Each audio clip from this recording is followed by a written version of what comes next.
งัดเฮือนบ่เจดีกันทุบมุนมาแรกกับเจกะมาเลยนะขายก็ได้ช่างบัตรอ้าวเป็นไงให้บัตรเนี่ย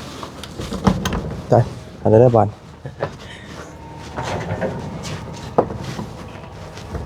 ต้องหาเนื้องัดออกได้ต้องหาเนื้องัดออกแม่มันกดลงงัดเข้าไปเอายังว่าสิงเลยเฮือนนี่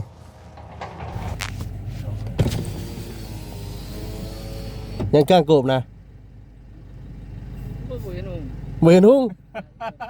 ไปใช้นะไปใช้ใช่นั่นไปข้างในเลยฮะไปข้างในเลยไม่ไปข้างในยังหายังคุจิโร่รอหากับเขาเพราะว่าบริษัทผู้ข่าวเจ้ามางัดเฮือนบริษัทเจ้าคืองัด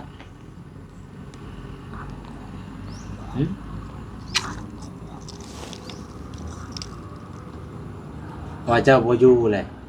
เช่นน้ำมีเช่นเอากาแฟอะไรเช่นมีเช่นกาแฟอ๋อกินตลอดเลยกาแฟนี่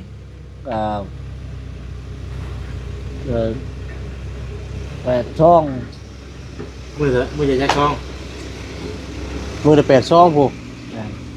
ถึงมือละ8 ช่องเป็นห่อกระเช้าบางมือกระเช้าป่ากินกาแฟแล้วว่ามือละ8 ช่องมือละ8 ช่องมือละ20 ช่อง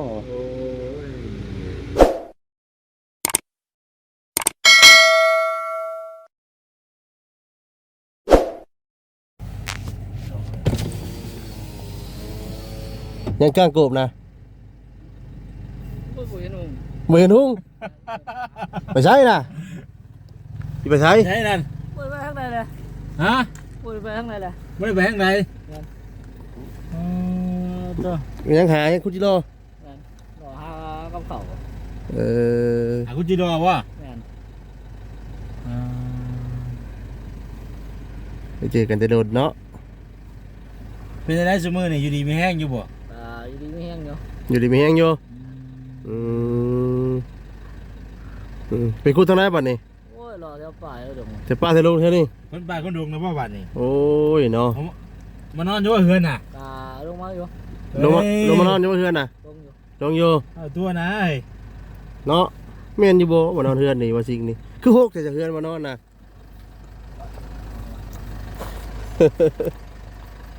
ตัวนะ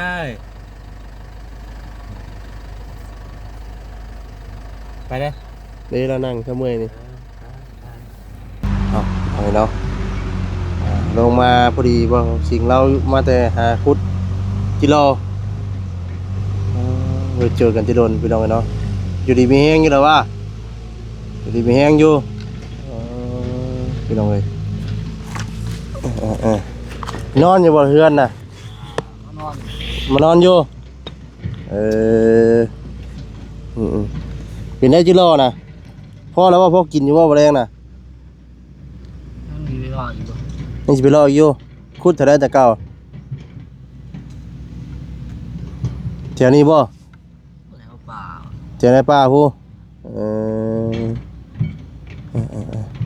คุดจิโร่พี่น้องเนาะ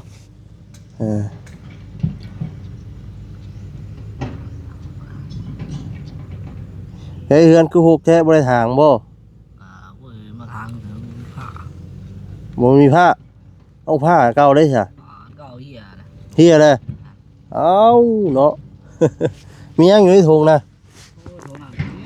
ถุงน้ำกินโอ้บ่เหล่าลำมักม่วนเด้บ่ลำไปน้ำเนาะพี่น้องเอ้ยเนาะน่ะพี่น้องเนาะพอดีว่าสิ่งเรามาอย่างมาพอดีมาถ่ายคุจิโร่สั่นพี่น้องเนาะไปซะเข้าเฮือนปะเนาะเบิ่งดูเฮือนเจ้าน่ะพี่น้องเอ้ยเนาะย่างเอาไว้เนาะวันนี้ก็ลืมเปิดกล้องพี่น้องเอ้ยเนาะเอากราบทักทายสบายดีเด้อพี่น้องเอ้ยเนาะสบายดีผมเป็นพี่น้อง FC กันเบิดสุขสุคนพี่น้องเอ้ยเนาะถึงว่าสิเป็นพี่น้องทางฝั่งลาวเนาะฝั่งไทยเนาะต่างประเทศพี่น้องเนาะก็ยินดีต้อนรับท่านเข้าสู่ช่องบ่าวซาดีชาแนลอีกแล้วพี่น้องเนาะพบกันคือเก่าเนาะยัง6คือเก่าพี่น้องเอ้ย ดูอ้าวเด้อ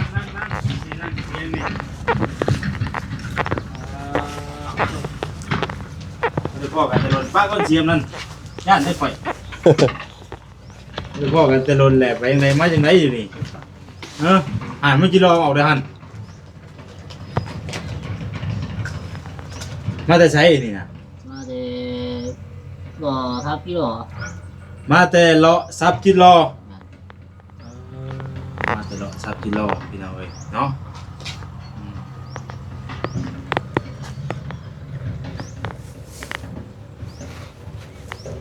ผมไม่ใช่ว่าเมื่อนี้นะทางเบาแซนเป็นเอาหลังจากที่ว่าฆ่ากันเคลียร์เรื่องรถเนาะเคลียร์เรื่องรถเปลี่ยนล้อเปลี่ยนยางเซ็กทุกอย่าง ทุกสิ่งทุกอย่างเนาะ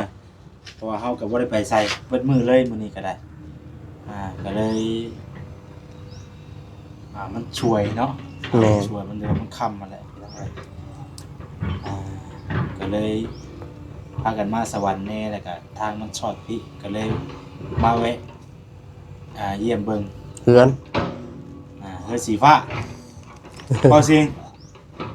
เฮือนนี่ยังเป็นเฮือนเจ้าอยู่บ่นี่จะมาอยู่อยู่บ่นี่เฮือน ลงมาอยู่ ลงมาเฮิงบ่ได้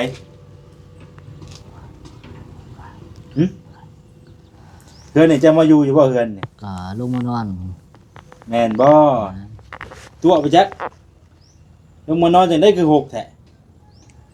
มันมีผ้าทางเด้ มันบ่มีผ้าทาง นั่น เอ้ยบ่ตัวข่อยก็ได้จะไปนอนอยู่ยังอยู่เจทางผู้ฮะเปลี่ยนนอนอยู่ข้างทางผู้จะคือไปนอนอยู่ข้างทางพุทธเป็นจังได๋คือไปนอนอยู่ข้างทาง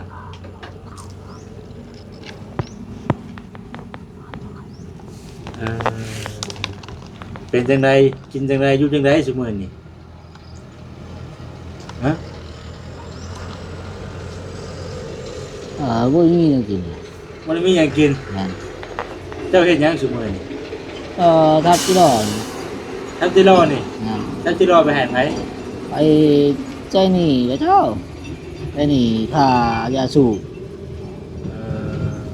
ค่ายาสูบก็มีอะนะ คือบ่กินจิโร่โลด ขัวกินเนาะ ทับจิโร่ไปหาเขาใช่นี่เขา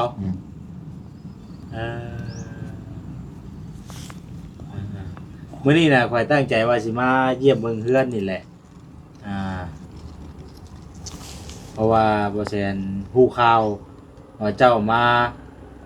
งัดเฮือนว่าซั่นเจ้าคืองัด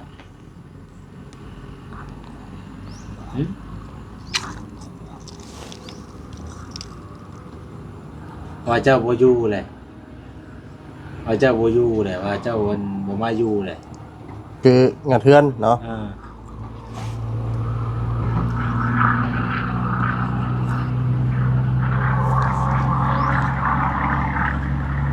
สิให้แล้วบัดนี้ยังบ่ทันได้เว้าหยังก็สิให้ก่อนแล้วบัดนี้ เป็นจังได๋คือมางัด จะว่าเอาหยังจะว่าเอาหยังมีหยังในเครื่องอยู่เรือน เอาไปนั่นไปดังไผ่หุงเขา ไปเอาหยังก็เอาหลังเอาเตา นั่นเอาเตาแล้วก็อันนี้เป็นหุงเขา เป็นอะไรซุมื้อนี้เจ้ายังห้องคือเจ้าอยู่บ่ เตาเลย เจ้าได้ นั่น ฮักแน่บ่ว่าสิ่งเจ้าบ่ได้ตัวใครบ่จังได๋ FC จังน้อยผู้เพิ่นเบิ่งเนาะ แม่น เป็นเอาไว้ผู้เพิ่นติดตามเด้อเพิ่นเบิ่งนะให้เพิ่นเข้าใจผิดเฮาว่าเฮานี่บ่ให้เจ้านี่มาอยู่เฮือนจังซั่นจังซี่นะเพราะว่าที่ผ่านมาเฮาบ่ได้เคยไล่ออกพี่น้องเนาะอันนี้เจ้าเฮ็ดตัวเองที่ว่าเจ้าเลือกทางของเจ้าเองที่ว่าเจ้าไปเร่ร่อนทางนอกที่นะแต่เจ้าไปของเจ้าเองผ่านมานะอันนี้ก็คือเฮามาพ่อกันอยู่เฮือนพี่น้องเนาะก็เลยถามเราเลย โดย พอมาแต่เก่ากับบ่ได้ค่อยเข้าไปวนเราดอกเนาะเฮาก็เห็นเราอยู่แบบตามทางอะนะก็บ่ได้เว้าได้ว่าหยังเพิ่นเราเป็นก็บ่ได้ให้ตามใจเราบ่เป็นอิสระเราเนาะ แม่ เราไปอะไรแบบนี้แต่เราอยากอยู่เราก็บ่ได้บังคับดอกเนาะเพราะวันนี้เห็นเรามาอยู่นี่เป็นจังไดถ้าเฮาก็บ่ได้ตั้งใจว่าสิมาเยี่ยมเพื่อนเด้เนาะ แม่นเอาดินไปขายบ่ ญี่ปุ่นเนาะดูดีเต็มเลยยังไง งานเอายังอยู่เฮือนน่ะจริง ชื่อว่าได้ใดข่อยกันเลยไปถามอย่างเจ้ากับมิตรบ่อยากว่าบัดบ่เอ็นมาเจ้าคือว่าเล่าดีแท้นะข่อยก็คือบ่ได้ให้เจ้าข่อยก็ถามดีๆอยู่เจ้าคือบ่ค่อยเว้าปานใด มันคอยว่า ฮะบ่อยากเว้า เหนื่อย ฮะ มันเมื่อย แม่น้องหนูนี่ เมื่อยเป็นหยังคือเมื่อย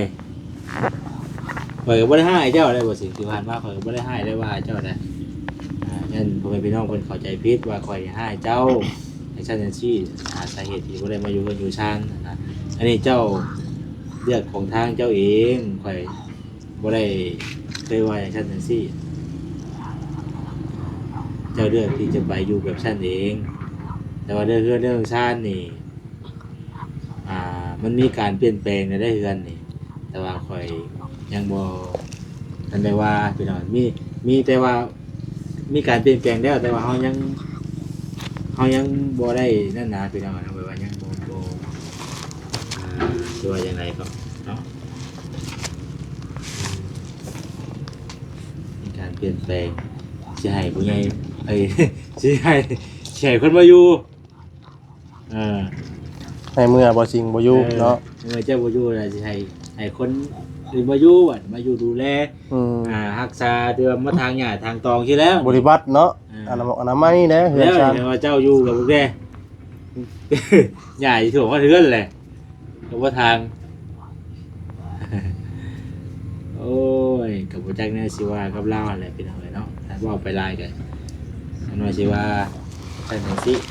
มีแต่ถามไทยเล่าปกติแหละเนาะ แม่ ไปหาอยู่หากินข้าวกินน้ำอยู่ใช้หลายชั่วโมงนี่เจ้า ก็เส้นเอามีเด้ มีแต่เส้นอามีนี่ งาน เอาเลยน้าอื่นได้ใช่ เส้นเอามีเส้นเอากาแฟอะไร เส้นอามีเส้นกาแฟ งาน อ๋อกินตลอดเลยกาแฟนี่ ก็แปดช่อง มือจะแช่คล้อง มือละ8ซองพวก งาน อีกมือละ8ซอง เป็นห่อกระเซ้าอ่ะ บางมือก็เช้าป่า กินกาแฟแล้วว่ามือจะเปลี่ยนช่องอ่ะ มือละ8ซองมือละ20ซอง โอ้ย กินลายบ่นั่นเนาะมือละซอง2ซองก็ว่าลายแล้วนี่ช่อง8เป็นซองเช้า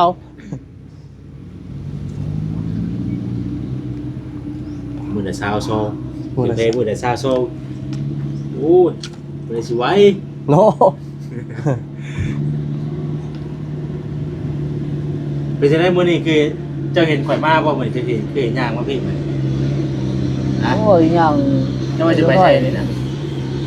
ไปยังอยู่เรื่อยๆเลย เพราะว่าประมาณแต่เก่าคือเจ้าย่างมาหาน่ะ เออ ก็รู้อยู่ว่าจะนอนอยู่หั่นน่ะข่อยคือว่าบ่อยากมาพี่เนาะ แม่ เพราะว่าคือเขาเคยบอกเคยแจ้งพ่อแม่พี่น้องอะไรพี่น้องเนาะชักชิเว่าได้ๆนะเว่าอย่างไปกันช่วงว่าชิเว่าเสียนะเว่าเอาเนาะ แม่ เว่าในนั้นในนี่เห็นนะพี่น้องอย่างนี้เนาะ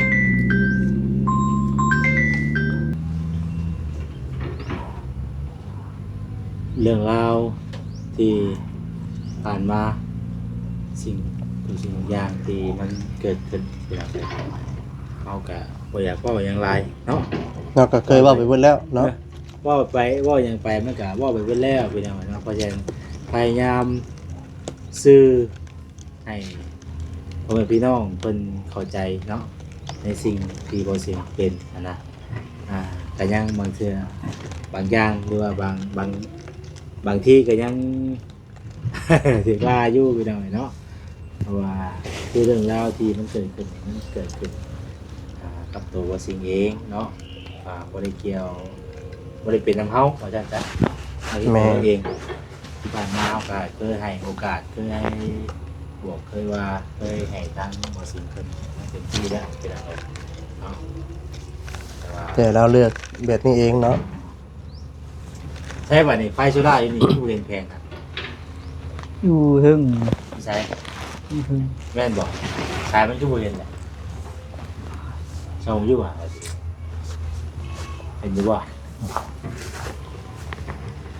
ผู้เห็นสาย ฮะ สายขาด สายขาดบ่ มีแต่เพลง เห็นมีแต่แพงสายขาดบ่ สายไปใส่ละตกเท่านี้บ่ เจ้าสิเฮ็ดจังได๋บัดนี้ครับ ชีวิตต่อไป มันปลายชีวิต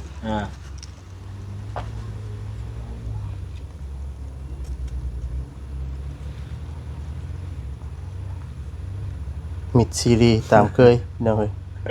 จากสิว่าสิว่า มีการตอบรับ จากเด็กใหม่ที่ท่านเอิ้น โอ้ยก่อยจักสิบ่ได้ๆกับเจ้าว่าสิเอ้ย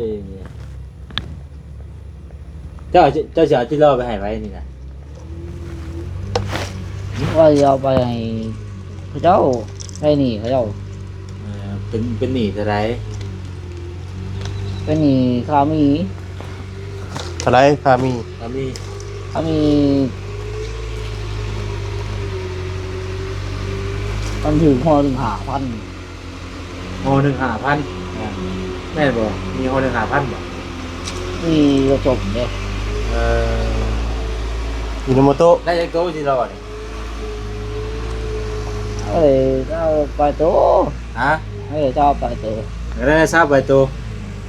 มันจะมันก็เบิ่นยามจิรอแหละครับว่าเบิ่นยามจิรอเจ้าสิไปหาหยังเหมือน ยังกระปูเด้ ยังกระปูบัดนี่ คนกับปูอีก มันต้องขุดไปโลดขุดทั้งจิรอขุดทั้งกระปู พร้อมๆกัน ขุดโลด พร้อมๆกันเนาะ ได้ลาย จะได้เงินหลาย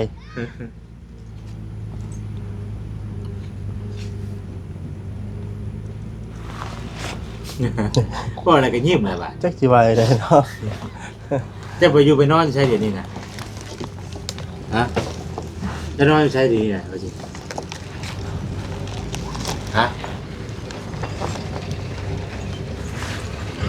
จะนอนอยู่ใช้ใช่ไหม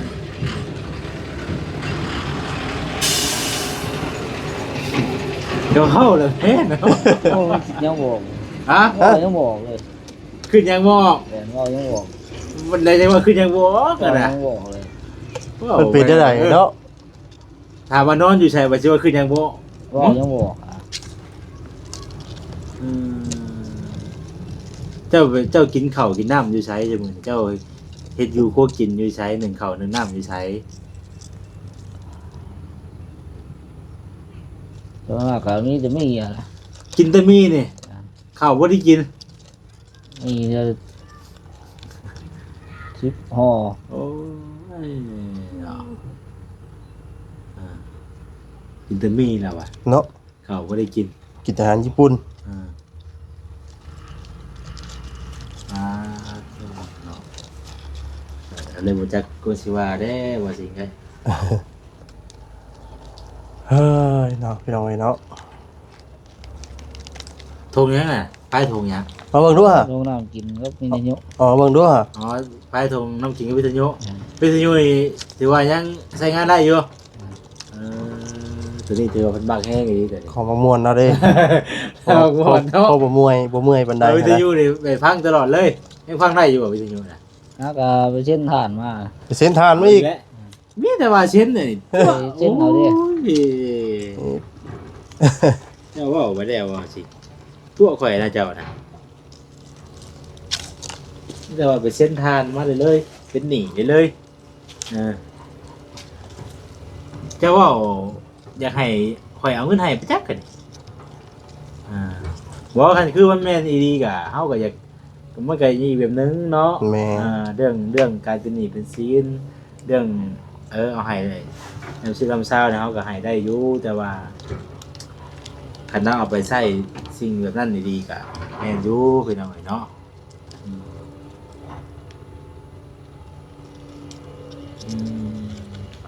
วันนี้ข่อยบ่ได้มีหยังนะ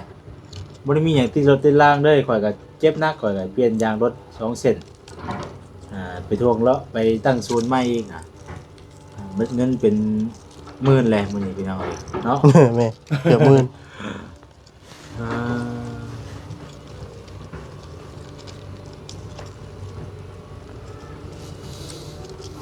มีแต่มีเอ็มร้อยอยู่ได้จ้ะ มีบ่ เอามาให้เราอยู่กินอยู่บ่เอ็มร้อย กินเนี่ย กินอยู่โอ้บ่มีหยังติดได้ข่อยก็ได้แนวบ่ได้ซื้อหยังบ่ได้ว่าคิดบ่ได้ว่าสิพ่อบ่ได้คิดว่าสิพ่อเจ้าเอามาเยี่ยมเบิ่งพี่น้องมาได้ข่าวว่ามีหน่วยที่มาทางหน่วยสิเพิ่นมา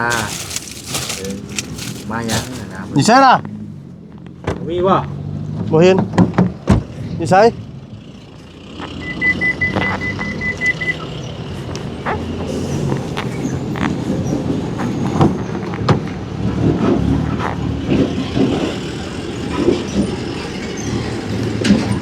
โอ้เห็นแล้วเห็นแล้ว เป็นคนเรียนคืออะไร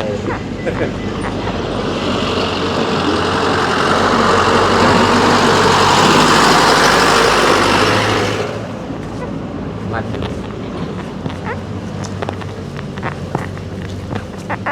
เห็นแล้วเห็นแล้ว คือเห็นว่าเห็นเพิ่นมาอยู่ว่าสิคือเพิ่นมาอันทรงมีทรงมาม่าอยู่นี่อ่ะบัวพิษกับพ่อบ่ฮะ กินแต่มีแต่ยังกินเอ็มร้อยอีกวันนี้เนาะสิบ่แพ้กับพ่ออีกบ่ เอาเจ้าให้เขาย่างบ่ได้ พริกปีกแล้วข่อยเอามาทำเนาะ เป็นยังรอ ขนาดกาแฟกินมื้อละ20ซองบ่เป็นหยังเนาะบ่เป็นหยังรอเอ็มร้อยทำนี่ กาแฟกินมื้อละ20ซองติโอ้โหเจ้า ว่า20ซอง กินมื้อใดน่ะกินลิบเลยบ่ส่งอยู่บ่ตอนร้อนส่งอยู่บ่ ก็ช่วงน้ำเย็นเด้ ซองน้ำเย็นเลยว้า ย่างเบิดคืนจักบ่แรงบ่ก็ยังมีอยู่ไปหน่อยเนาะบางท่านเพิ่นก็ผู้ที่เพิ่นบ่มักเฮาแหละไปหน่อยเนาะที่ว่ายังมีบางท่านที่ว่าเพิ่นคอมเมนต์ด่าให้ ทางเสียหายเนาะ เพราะว่าที่ผ่านมาเฮาก็พยายามเต็มที่แล้วคือว่าเฮ็ดกับเราเต็มที่แล้วกับบ่สิ่งนะไม่ว่าจะให้เรานั่นแหละแต่ว่ามันเราเป็นเอง แม่น เราเป็นเองแล้ว เฮาก็พยายามซอยเต็มที่ มานี่ก็มันมีการเปลี่ยนแปลงก็คือว่าแล้วเฮาก็ตามทางผู้หลักผู้ใหญ่เพิ่นบอกคือเก่านั่นแหละ โดย ตามผู้ใหญ่เพิ่นบอกนั่นนี่ก็ว่าตามจุดประสงค์เพิ่นเป็นจังไดว่าสิเอ้ยเจ้าคือคนจับเจืออยู่บ่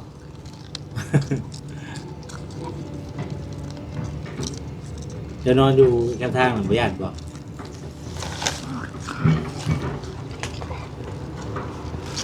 ถามหยังก็บ่ปากเนาะ โอ้ยมัน ฮะ เอายังบ่ออกอะนะ เว้ายังบ่ออก โอ้ยังบ่ออกได้แบบเว้าได้อื่นก็ยังเว้ามันเว้าว่าเป็นหนี้เป็นชินคือเว้าได้ซะ ยังบ่ออกยังบ่ออกมัน มีแต่ว่ายังบ่ออกเลยมันเป็นจังได๋บ่ยังบ่ออกเว้าแล้วมึงอยู่มีความในใจหยัง เป็นจังไดเนาะ อันตอนใจหยัง ระบายอยู่ข้างผมดู ระบายสู่ฟังมึงดู มีในอุกในอ่างหยัง บ่มีอะ บ่มีเนาะ นะ ในอุกบ่มี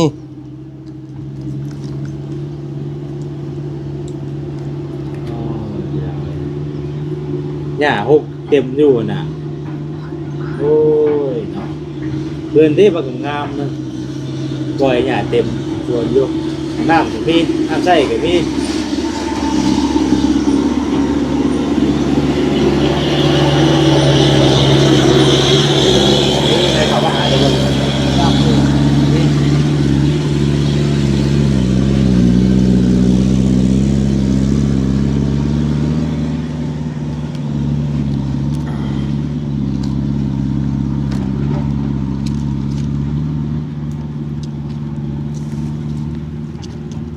จังได๋บัดเฮาก็บ่สิ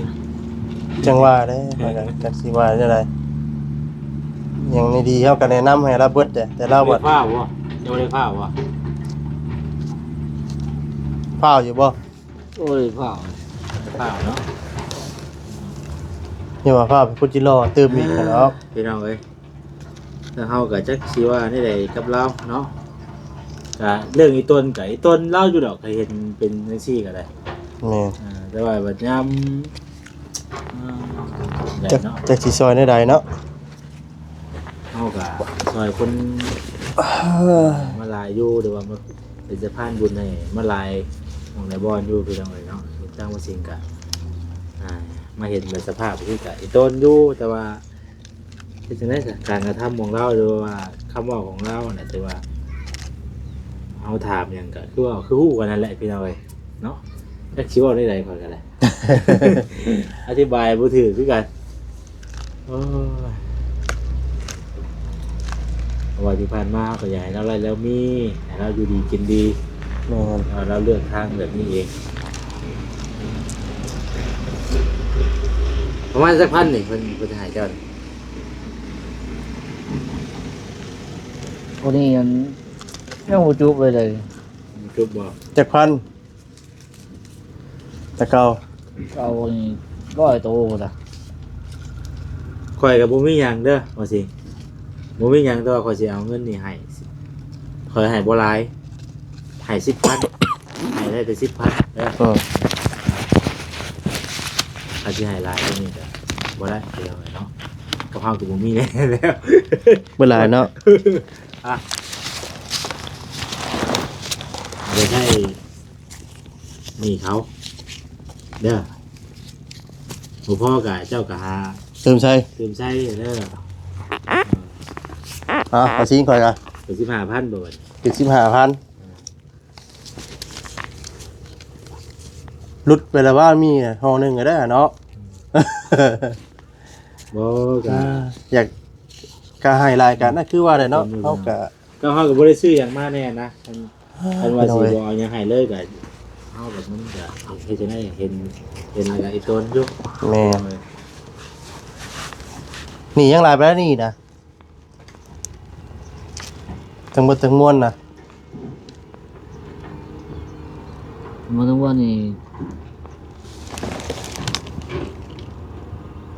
อันนี้เนี่ยโอ้โห อ้าว พอเขาจดไว้เลย บ่ฮู้ว่านี่เท่าไหร่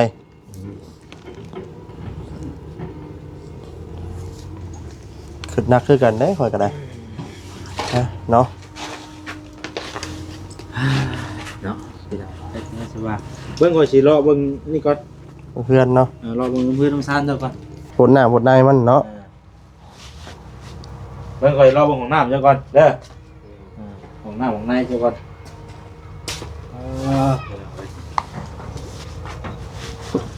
งัดเพื่อนบ่ เจดีกันทุบ ทุบมุนมาแรกกับเจกะ บ่เลยนะใครบ่ได้ทำบัตร อ้าวเป็นไง ให้บัตรนี่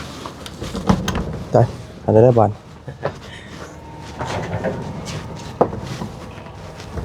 ต้องหาแนวงัดออกได้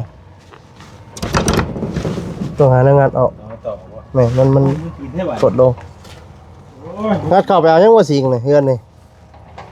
กระเจเจ้าได้ค่ะเจมเจ้าคือมีอยู่เจ้าคือเป็นงานออกอ้าวพี่น้องเอ้ย สิว่าได้แหละพี่น้องเอ้ยเนาะว่าสิงงัดเฮือนอีกแล้วพี่น้องเอ้ยเอ้ยเอาเสียมว่าสิงงัดออกนี่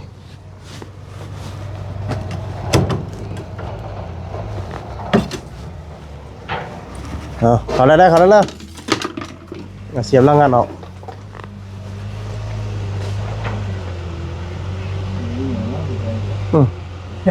เนี่ยไปก็เป็นห้องเป็นเรื่องนี้เราเรื่องเนี่ยนี่แต่คือที่นอนได้เนี่ย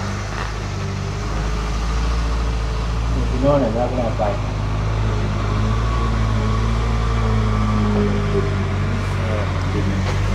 ไป ดินเนาะโอ้พี่น้องเอ้ยโอ้ ใช่ได้ของ ปวด กะยังพี่น้องยังแต่นี่แหละที่นอนเนาะหมอกแต่งให้กระโปง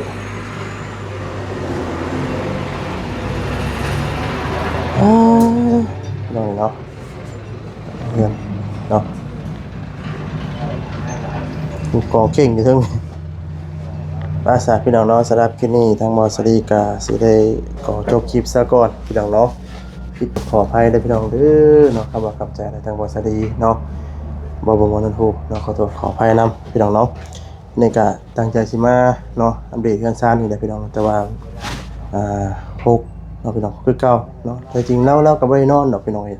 ตามสภาพที่เห็นนั่นแหละเนาะแล้วก็นอนอยู่ข้างทางเนาะที่ผ่านมาที่ทางมอสรีเขาได้เข้าไปถ่ายสัมภาษณ์แล้วก็ให้เบิ่งเนาะไปจ้ะพี่น้องเนาะลำลาไปก่อนเนาะผิดพลาดจังได๋ก็ขอคอมเมนต์มาบอกเด้อพี่น้องเด้อเนาะฝากกดไลค์กดแชร์กดติดตามเนาะสำหรับลำลาไปจากไปก่อนแล้วอยู่ดีมีแรงทุกท่านทุกคนเนาะสบายดีพี่น้องเอ้ย